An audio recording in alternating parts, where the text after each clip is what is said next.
Hi, good evening, everybody.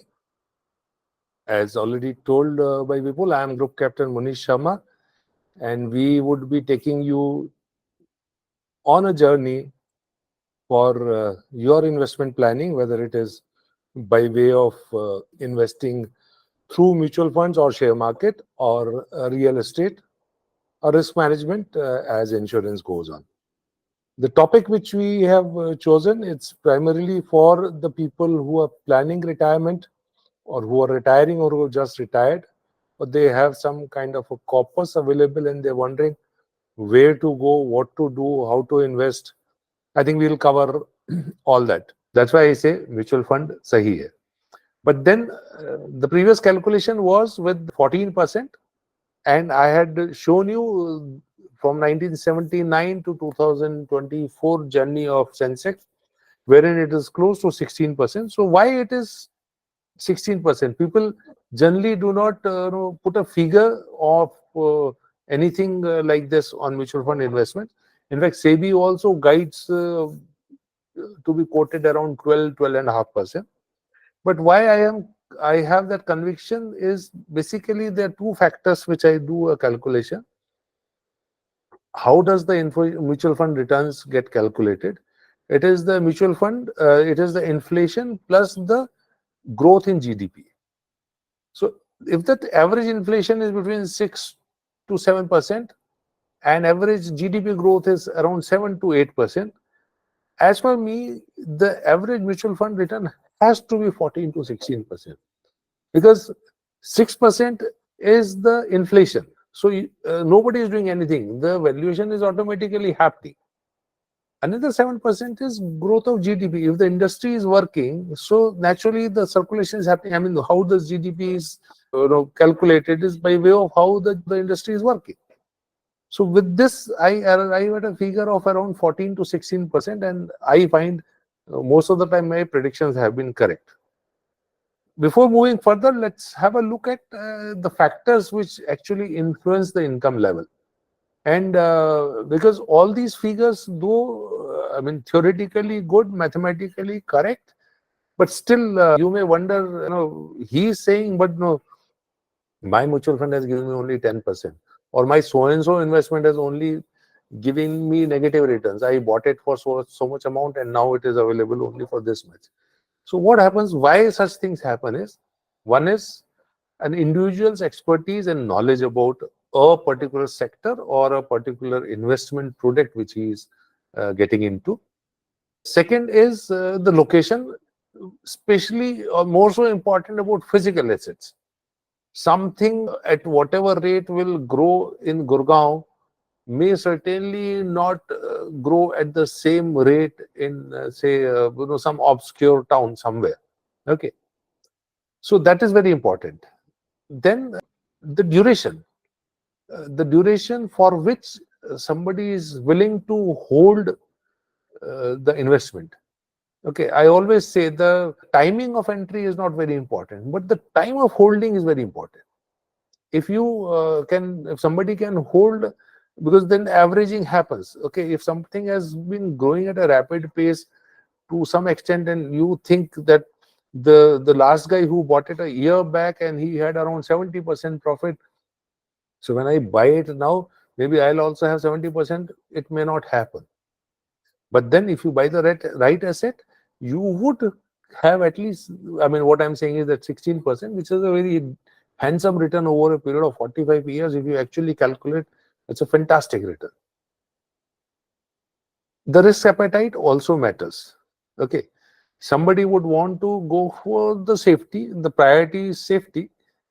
So naturally the returns come down. The debt instruments have the lowest rate of return because they are the safest. Your FD, I call it as a debt instrument. Okay, it is finally going for the servicing of a debt. Okay. Then the involvement. When I say involvement of anybody who's managing the investment. You may be doing it yourself. You may have somebody who's working on behalf of you. You may have somebody who's advising you, guiding you. How much is that person involved with that investment will actually influence the outcome or the return from that investment. The rate of return, Naturally, in fact, it should be rate of inflation. If the inflation is high, the rate of return will go down. If the inflation is low, the rate of return will automatically be up. Geopolitical situations do affect the investments income. It could be, I mean, there may be something like, me investing in Delhi somewhere, and there's a war happening between, the Hamas and Israel. It may not affect my investment here. But then, if something is happening in India, it will have an impact. So, it has to be correlated. Okay, if there's something happening and I am in this, the share market, the money is getting pulled out. Naturally, it will have an effect. If we all remember, there was a global crisis in 2008. It did have an effect on return of investment for that short period. Okay, and finally, compounding. This is one of the factor which influences the income level. Whatever be the average return on a regular basis, if you are able to keep it for long, let me again assure you, this when the magic plays, you have already seen how it turns out to be. Very important factor while we consider about investments is also about risk management. Okay, since we think, insurance is not for me, or like we Fauji's, we already have our group insurance, etc. So we think that, there's no requirement of going for a risk management insurance. Insurance is not only the life; it is also health. It is also for loans which we have taken. So that risk management is very important when we plan for our retirement. And there are three significant risks which I always say. One is longevity risk is also a concern. Okay, we talk about death, the insurance for death, but then there may be a requirement for you to have an assured income for a longer period of time.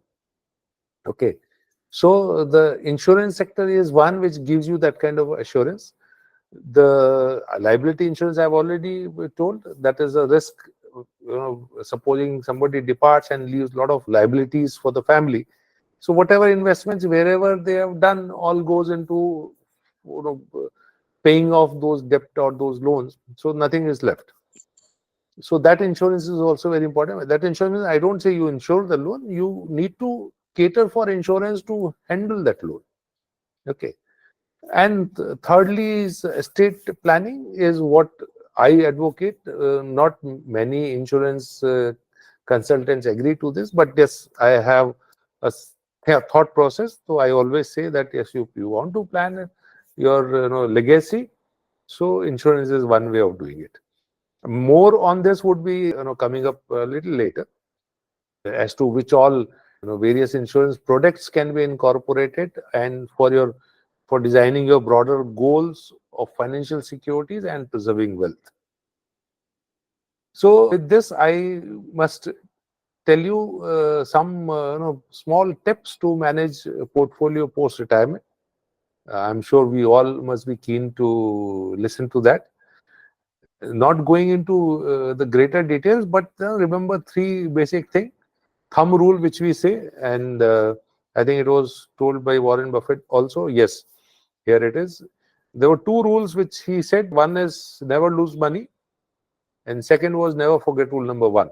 Okay, so the focus is on protection, and of course, when you are doing an investment, what are you doing it for? Income generation and corpus growth.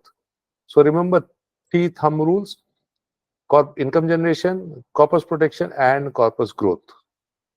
If you have these thumb rules, why basic safeguards, what all you should do whenever you're doing investments at your own, you need to pay attention to the valuation. There's something called as value investing. Okay, that's a very big topic. I'll not be talking about that here. But then one needs to understand what valuations are there. There are certain assets which skyrocket, and then everybody is wanting to jump onto that bandwagon. Me too. But then end of the day, when when you buy that asset, you realize you were the last one to buy it. Okay. Whenever somebody goes for an investment, one needs to calculate the real return. We talked about inflation adjusted return. That is very important. Don't go for absolute return. People do, think of when I'm approaching somebody for investment, I may talk about absolute return. Boss, 5 years back it was 100 rupees. Today it is 500 rupees. Okay, 5 times. But that's all okay. But then what is the CAGR? What is the IRR? Is there any expenses involved? Okay. What is the annual rate of return? Okay.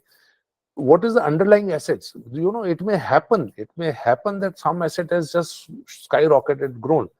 But what is the value available with that investment? So all that has to be answered. All that has to be understood. Don't blindly follow trends, is what I say. I mean, no opportunity is the last opportunity. It's don't ever think that you've not bought this, so you missed the bus. Okay, maybe there's something better which is yet to come. Okay, and investment, we always say that it is never an end. It is only when you start. Okay, so don't ever follow it blindly just because so many people. You remember, I don't know how many of my age groups are there. There were people who were buying some forests. All of a sudden, everybody was, rubber planter, rubber tree forester, planter, and farmer. People knew how to calculate cubic feet, cubic meters, and sizes, etc. They are there. And as I said, don't keep all your eggs into one basket. Diversifying risk is very important. One needs to do. These are the basic safeguards. If one follows, nothing will go wrong with investments. Okay. You can continue with this advice. You can continue investing by yourself. What you do is set a goal. I mean, just a recap. Research. When you're researching, you may pick up your phone, talk to family, some friend somewhere, or follow some magazines, newspapers, TV, whatever. Choose your fund or investment wherever you want to invest. Do that investment. Then you have to track the performance, and you will now wonder whether I have achieved. You see, investing is, I would say, easy, but exiting or when to exit, that answer is difficult to be. That question is difficult to be answered. Okay, that lure. I had invested 100 rupees. Today is 150. I must exit. Okay, and when I exit at 150, and when I see it climbing to 500, that's the time I wonder whether I did the right thing or not. So if you anytime find that situation, you have to start researching again. Just trying to throw some data. There are 44 AMCs in India, which have got around, I mean, the last count was around 26, some 35, 2635 or something is the mutual funds. The insurance companies are around 57, out of it around 24 life insurance and 33 non-life insurance or general insurance. And they've got as many, products offer which you need to choose from. So yes, it can be done. I mean, everybody is capable. Not that it is not. I'm just trying to throw some data. This will make it difficult to choose what is best. So that is where the previous slide, you have to go through and ask people and do this. And let me tell you, once you get a lot of money in your bank account, you start getting phone calls from the bank staff. They have an access to your bank account and they know how much is the money available. So they are only selling you a product. They are not doing any kind of investment planning for you. Remember it. So just because a bank staff has told you to invest in a particular product, it may not be the right product for meeting your requirements. Okay. Also, there are online platforms. Nowadays, you have online platform. I call it as a financial bazaar. With the array of investment stalls to choose from. It's very convenient. Let me tell you, it's accessible 24/7. It does all that. It is, does it everything paperless. No, you don't have to go anywhere, etc., etc. You can within maybe minutes, we can be ready to do any investment at your own. But before doing that, just ask these questions. Is it customized to your requirement? Or it's just one of those off-the-shelf market product available for you to investment? Or does it suit to your unique financial appetite? Or have you not actually worked out what is your unique financial appetite? If you have not, then certainly what comes your way, you will pick it up and invest. But if you've gone through the presentation carefully, you would realize that such products are tailored just like that. And picking up the right product is what is an a difficult task. So that is why I advise, while I advise people to invest in mutual fund, I also advise people to have wealth partner. I call it as wealth partner. Somebody says investment advisor, somebody says financial advisor, whatever. Okay. The wealth partner can actually create a comprehensive financial plan for you.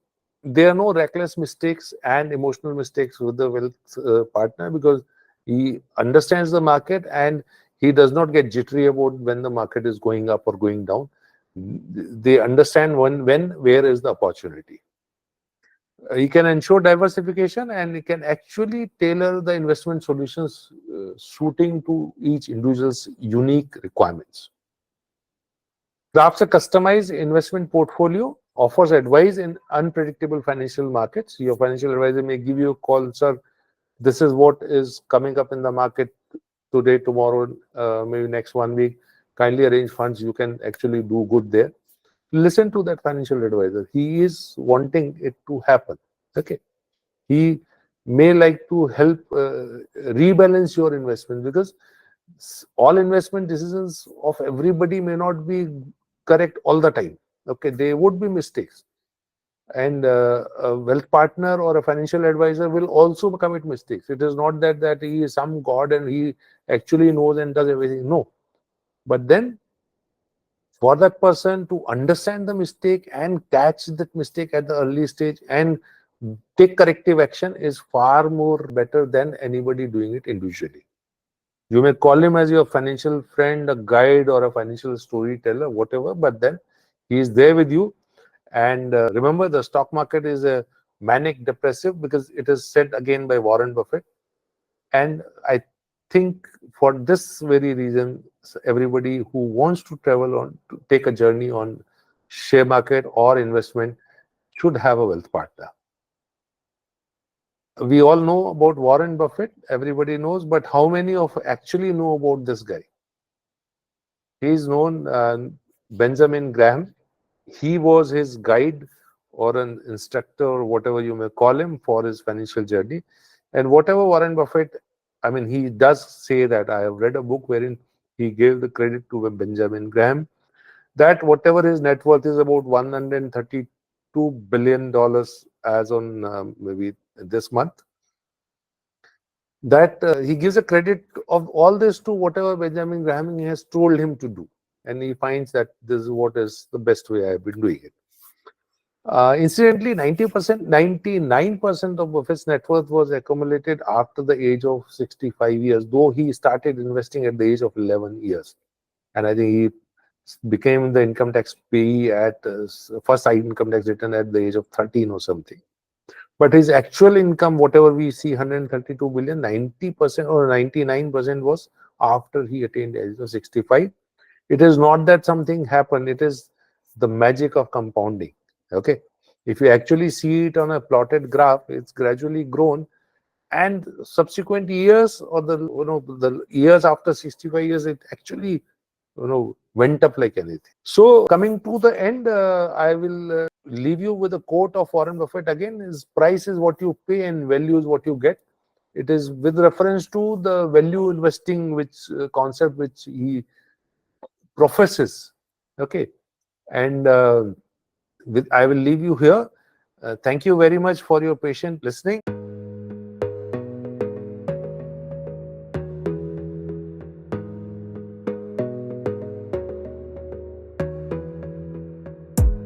You gotta focus on yourself, on your faith, on your dreams, on your mind.